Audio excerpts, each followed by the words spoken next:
Et parfois, je peux vous dire que les plus grandes batailles, vous le savez, ne sont pas visibles. C'est dans l'invisible. Vous le savez, je ne vais pas dire le mot.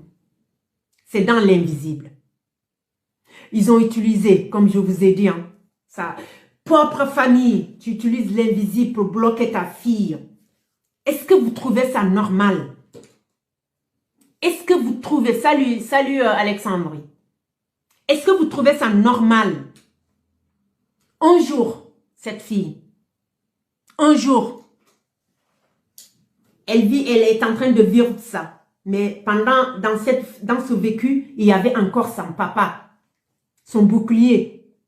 Un jour, le plus grand pilier, son plus grand pilier, le pilier de sa vie disparaît.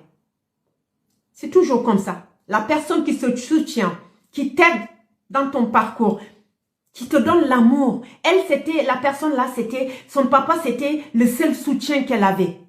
Son papa disparaît. L'homme, qui l'a protégée?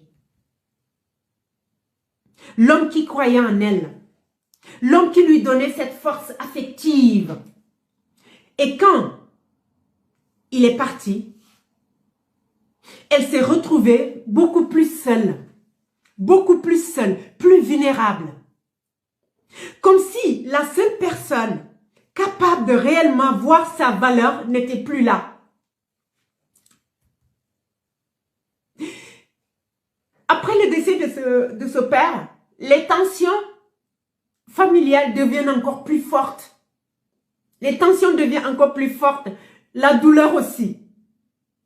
Parce qu'en plus du rejet, elle doit maintenant vivre le deuil de son père.